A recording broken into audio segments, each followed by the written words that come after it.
Yes, inyuma yaho leta zunze ubumwe za Amerika bafatikanyije na Israel bakoze ububisha mu kurasa hariya Iterehane, ndavuga mu gihugu ca Iran, ibitero byabo bikarangira vyishe umugaba mukuru canke umuyobozi mukuru, ekana bamwe bari basanzwe bamukikije.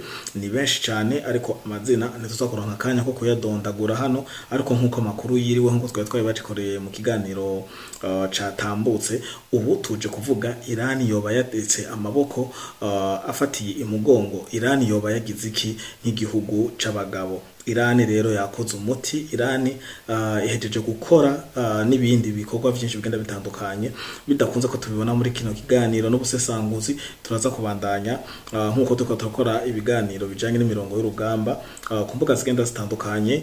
Ndabibutsa ko na rwa rubuga rwa Ingoma magazine nago nyene twasubiye kongera kurucisha ko ibiganiro nkuko bisanzwe. Iran rero yahagurutse iravuga ati nkuko yari yarabivuze bwa mbere, ino ntambara musanzwe mubitswe yatanguye mu majambo. Leta zunze ubumwe za Amerika cyane Donald Trump yumvikana avuga ko badakeneye ko igihugu ca Iran kija muri bimwe mu bihugu bitunze ibiganisho rutura arivyo bita amabombe nucleaire. Iruhande y'ivyo musanzwe mubizi ko Donald Trump atemera leta ya Iran ariyo leta Islamic. Aha akavuga ko ibice bigera ku 80% by'abanya-Iran ngo babayeho nabi, ariko ino motifu ntifashe kuko bagiye kuraba no muri leta zunze ubumwe za Amerika. Ntibisigura ko abanyamerika bari muri USA indome zitatu nkuko bavyita munsi y'ubuyobozi bwa Donald Trump babayeho neza. Ino motifu yo ntifashe na motifu yo kutatunga ikigwanisho rutura nayo nyene ntifashe kuko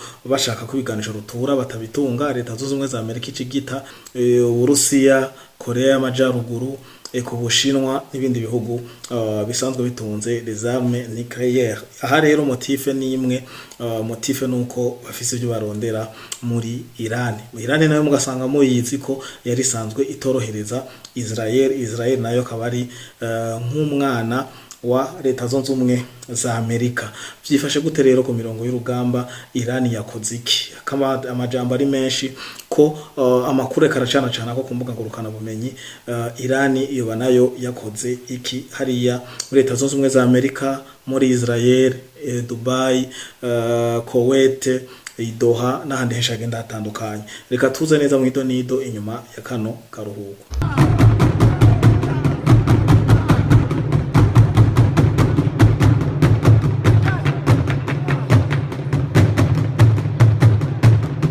Yes, mwiriwe mwaramutse bakunzi ba Flow Podcast TV, umwe wese aho haherereye. Ndabakengurukira mwe mudahengeshanya gukurikirana ibiganiro vyacu muri mu gihugu cy'u Burundi, mu karere ka EAC, Aziya, Amerika, Iburayi, eka isi nzima. Ico tubifuriza ne ko akunda nyene namagara, amafaranga, ubumwe n'iterambere mu miryango yanyu. Nkuko biri rero, Iran imaze gutegwa bijya bitero bagatakaza umugaba mukuru canke guide supreme ariwe Ayatollah Ali Khamenei canke Khamenei, bivana ko ngene bako bararisoma hariya canke bivana n'ururimi uba warisizemwo. Igikuru nuko uyu mugaba twese tumuhuriza ko kuko amaze ikiringo c'imyaka birenga 37 ari ku mutwe wa Iran, kandi akaba yarakoze ibikorwa bigenda bitandukanye bitahimbaye Amerika canke ngo bihimbare Israel eka na bimwe mu bihugu vy'Iburayi. Rero Iran ikaba mu bikorwa yigamba. Iran irigamba ko yarashe ubwato butarigera bukogwako, bwari bumaze igihe budakogwako, bwari bumaze imyaka myinshi butaraswa. N'ubwato busanzwe butwara ayandi mato sembato porteur y'amadege y'intambara n'ibindi bigwanisho rutura. Eka ubwo bwato buri kumwe n'abasirikare benshi cyane, bamwe bavuga ko baba barenga igitigiri c'amajana 3. Ubwo bwato bwitwa USS Abraham Lincoln. Ubwo bwato ho mwabubonye P. Iki gikorwa cyo kurasa ubwo bwato rero bwa USS Abraham Lincoln abayacigambye ibicishije mu gisata cabo ca RGC canke CGRE, ni igisata citwa Corps des Gardiens Revolutionnaire Islamique. Aba bakaba bikubise mu gikiriza bavuga ati ubu bwato twaburashe nta nkeka, kandi si ubwato bumwe. Amakuru yiriwe n'amakuru dufise muri uno mwanya turiko turakora kino kiganiro nuko barashe ubwo bwato bwa gisirikare busanzwe buvugwa ko butwara amato ari hagati ya 60 gushika ku mato 100. Bikaba ubwo bwato by'ukuri bwari bwuzuye amato nkuko tubibabwiye kuva kuri 60 gushika ku 100. Murumva ko ari uruhombo rudasanzwe. Ibi navyo turaza kurabira hamwe n'amajambo Donald Trump yari yaramaze gutangiza imbere, asa n'umuntu atangiriza abuza ko Iran yo hava ikora igikorwa kiremereye nk'iki yakoze. Navyo nyene turaza tubirabire hamwe, avuga ati muze mwirinde, twabarashe nivyo, impamvu twabarashe zirazwi, nuko twabaje gukora ibigwanisho rutura muranka, kandi nuko abene gihugu bo muri Iran ngo babayeho nabi kandi batemera ubuyobozi buhari. Iyi motifu yo ya kabiri nababwiye ko isi yose muzosanga ivyo bintu avyogogwa nk'ivyitwazo, kuko muri Leta Zunze Ubumwe za Amerika, mu Bufaransa, hehe n'ahandi hagenda hatandukanye, abene gihugu barashoboye kuba badakunda ubuyobozi buhari kumvo iyi canke iriya, ariko ataruko bo babifuza ko mwobarasa. Kuko iyo murashe muri Iran muba mwibaza ko muje gukuraho administration canke ubureta ihari, ariko n'abene gihugu bagenda bagiramwe, kuko n'ubu abene gihugu bariko barafatwa n'ivyo bibombe, naho bari muri bamwe basanzwe batwemera leta yari ihari, ariko muri uno mwanya babajije bavuga ati hagarika iyo ntambara, kuko urusasu ntigwanetse kizina canke ibitero nk'ivyo biri avegre nti bitora kiguye ku musigiti kigwa kuri benshi, kiguye mu rushengero kigwa kuri benshi, kiguye ku mashure, eka no mu bindi bibanza bisanzwe bihurikiramwe abantu benshi bagenda batandukanye, kihaguye ni mumenye ko kitagenda gicagura ngo n'umwana wa naka n'uyu no wa naka, kigenda gihitanye abantu muki vunga. Ubwo bwato rero bwarashwe bwa USS Abraham Lincoln bukaba ngo bwariko buragerageza mu kuja mu mazi ngo bwegera neza na neza igihugu ca Iran. Igihugu ca Iran igihe Donald Trump yavuga ko bariko bararungika ubwo bwato porteur des avions canke no bwato bumeze nka aerodrome canke akamini aeroport, kuko buragirira ko depart burahagwa buratora ammunition canke ravitaillement bukabitwara, bugatwara abasirikare, bugatwara ibikoresho vya logistique bigenda bitandukanye, n'abakomeretse canke abagize ikibazo bukabagarukana. Umva buragira buradekora bukongera bukagira na atterrissage izo ndege kuri ubwo bwato. Ubwo bwato ntibari buto kuko ngo bupima hagati y'itoni 100. Murumva ko ari ubwato bari bunini cyane, kandi aba ari ubwato burebure kandi bwagutse. Uko niko biri. Ubwo bwato rero bukaba bwarashwe mu gihe bwako buregereza ngo amazi ya Iran, kugira ngo Donald Trump aronke ngene indege zotangura kudekora n'ibindi bitero biciye mu mazi. Rero abasirikare bagwanira mu mazi ba Iran bakaba babibonye kare, baca barabusambura. Donald Trump nawe akaba yari yaravuze ati Iran mwirinde gukora ikintu cotuma nkoresha ibigwanisho biri muri stock. Donald Trump yivugira aya majambo ngo mwirinde muvyo muzogira vyose ntitwagwana, muze mwirinde gukora ikosa ngo yotuma muvyura ishavu canke mutuma ngira umujinya canke mutuma ndakara, kugeza naho nokoresha ibigwanisho bitazunze umwe zitarigera zikoresha. Uko niko Donald Trump yabishikirije. Ivyo navyo Iran ikaba yabikubise nk'umurongo utukura, kuko na Iran yari yaratanze communique nayo ivuga ayandi majambo atoroshe, kandi bo bakaba bagiye bayagira ko. Turarindiye Donald Trump aho bukera ko nawe avyuka nk'umuntu w'umugabo nkuko asanzwe yiyemera, akore ivyo yari yavuze. Iran rero kugira tugende 5 kuri 5, Iran yari yaravuze ko nimwihenda mukazana ubwato canke mukazana ikindi kintu cose gica mu mazi kirengana ijya Detroit ya Hormuz canke guca muri Hormuz nkuko nyene baraye bayugaye, twebwe ico kintu ntaco tuzova twaremereye, tuzoburasa. Ubwo bwato muzocisha mu mazi bwegereza amazi ya Iran tuzoburasa. Rero ibikorwa vyajanye n'ingiro barashe ubwo bwato. Uko niko bimeze. Iran ikaba nayo imaze kurasa ibihugu bishika kuri 11. Iyo rero benshi bakaba barumva ngo none Iran kitari kirarasa muri Leta Zunze Ubumwe za Amerika, ahubwo ibindi bihugu ataco biriko birayikora. Mu kubavuze iyo ivyo bihugu bitataco biriko birayikora, bisigura ko atakigwanisho ca rusasu, atamisire yaba ballistique canke missile solaire canke missile zigenda zitandukanye mu bya gisirikare, ibigwanisho biratandukanye, ngo nta kintu kintu na kimwe kiragira départ muri Kuwait, nta kintu kiragira départ Dubai, nta kintu kiragira départ ahandi hose bamaze kurasa. Ngo none bigenda gute? Nimumenye ko Leta zunze ubumwe za Amerika yashinze ibirindiro, amabazi militaire, kandi amakambi manini. Barinda baba bafise ikambi irimo abasirikare 10,000, muba mwumva ko aba ari makambi manini kandi ari bien équipé ku rugezo rushimishije. Rero amakambi yose igihugu ca Iran cayarashe mu bihugu vyose bazi ko Leta zunze ubumwe za Amerika zashizemwo abo basirikare, ariko ano mango tuvugana bakaba batararasa muri Turkey.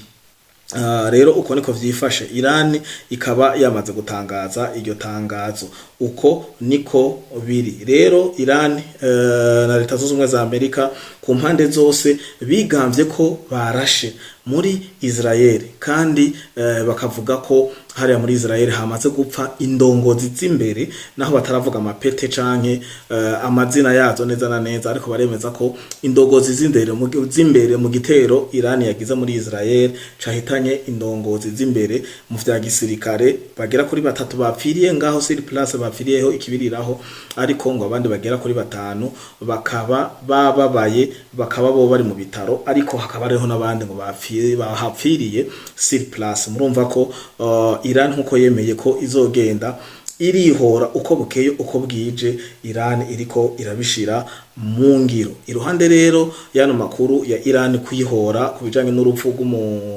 umushefu wabo mukuru, umugaba mukuru, umugidi supreme wabo nkuko bavyita, hari amakuru abene gihugu baba Barundi, Abanyarwanda, eka nabandi bose muri rusangi mufise amahego yo kumva runo rurimi ndiko ndakoresha, bariko baragenda biyumvira none uyu mugabo kugira bamurase ari kumwe hafi na leta yose vyagenze gute? Ibi nivyo nkeneye rero ko dufata agatebe turabire hamwe. Ikigo CIA, ikigo kijejwe documentation canke ubutasi mu Kinyarwanda, catangaje ko naco nyene cikubise mu gatuza kiravuga ati Khamenei kugira apfe nitwe twatanze ama information. Batanze ama information gute?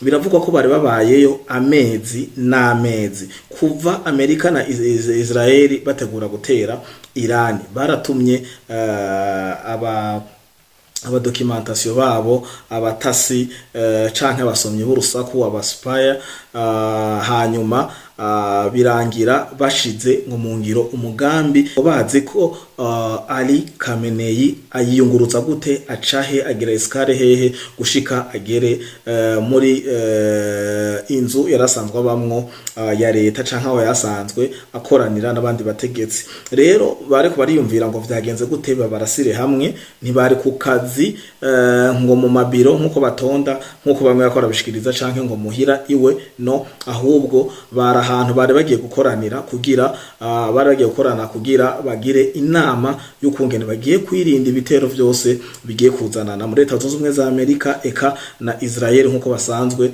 babazi, canke bimwe muri ivyo bihugu vya Dubai, Kuwait n'ahandi henshi hatandukanye hasanzwe hari amabazi militaire. Kuko iyo Amerika mwemeye gashinga base militaire mu gihugu canyu, mumenye ko nihagera nimba mwishinze ngaha mu Burundi, nihagera kwitera u Rwanda canke gatera Tanzania canke gatera RDC canke gatera Uganda na Kenya canke gatera Somalia canke Sudan, mumenye ko izokoresha ivyo bigwanisho yazanye mu gihugu canyu. Bisigura ko baca bavuga iki gihugu kanaka kiri mu ino base militaire nico kiduteye, nico baca barasa. Kuko gutera igisasu kigenda ibihumbi vy'ibirometero ntibikunda, nico gituma baca bitwaza indege. Ariko ari muri Israel baratera igisasu kuko kigenda kilometero 1000 canke 2000, ivyo bisasu birahari, na nivyo Iran iriko iragenda ikoresha 5 kuri 5. Uko niko vyifashe ico gitero rero ca Iran, kikaba cabaye saa 3 zo mu gatondo kuri no munsi urangiye igenekerezo rya mbere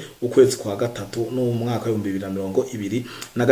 Nkuko nababwiye hakaba ari 3 bapfiriye sur place, 5 bakaba babaye cane, abandi nabo bakagira bagiye barapfa mu bitaro canke mu nzira zitandukanye kuko baba barimo amafragma canke ama-ecran n'ibindi byinshi kuko benshi bakunda kumva ngo igisasu ngo arashobora kugisamburira mu kirere. Yes, nko muri Dubai ibisasu byinshi nta gisasu na kimwe kigeze gikora hasi ari kizima, ariko kujya kugisambura ushobora kugisambura ukagikubita nk'ini nyuma urujya rw'imbere rugaca rubandanya rutibuka rugaca ruguye ruturika nk'igisasu nyene canke ku buremere kiba gifise kiguye nko ku muntu canke kikagwa kandi hantu hasanze hari amaproduit yaka ugasanga aho hantu harariputse haratse. Uko niko bimeze rero. Donald Trump akaba yavuze ati please Iran twabateye ariko ntimwihende mukora ikosa ryotuma rimvyurira umujinya canke ryomvurira ishavu nkarakara nkakoresha ibisasu canke ibigwanisho ntarigera nkoresha. Naganda bibutse ko ubu bwato bwa USS Abraham Lincoln